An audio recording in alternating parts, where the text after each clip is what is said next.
എനിക്ക് ആദ്യം തന്നെ പറയാനുള്ളത്, ഈ മരണപ്പെട്ടവരുടെ കുടുംബത്തിന് ക്ഷമ കൊടുക്കണേ അല്ല.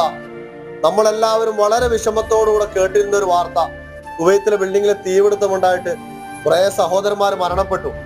നമ്മൾ ഓരോ ആളുകളും പ്രവാസ ലോകത്തേക്ക് വരുമ്പോ 1000 സ്വപ്നങ്ങൾ ഒരുങ്കൂട്ടിയിട്ടാണ് ഈ പ്രവാസ ലോകത്തേക്ക് കാലുകുത്തുന്നത്. ഓരോ ആളുകൾക്കും ഒരുപാട് സ്വപ്നങ്ങളായിരിക്കാം. സഹോദരിമാരെ കെട്ടിച്ചുവിടാൻ, മാതാപിതാക്കളെ സംരക്ഷിക്കാൻ, ഭാര്യയെ, മക്കളെ, അങ്ങനെ ഒരുപാട് സ്വപ്നങ്ങൾ ഉണ്ടാവും. എനിക്ക് തോന്നുന്നു ഏറ്റവും കൂടുതൽ സ്വപ്നങ്ങൾ കാണുന്നത് പ്രവാസികളായിരിക്കും.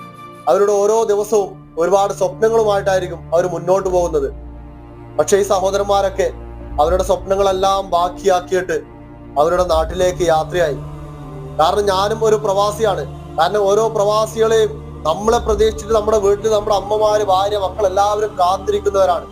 പക്ഷെ അവരുടെ മുമ്പിലേക്ക് ഈ ഒരു രീതിയിൽ എത്തുമ്പോൾ ആർക്കാണ് സഹിക്കാൻ പറ്റുക?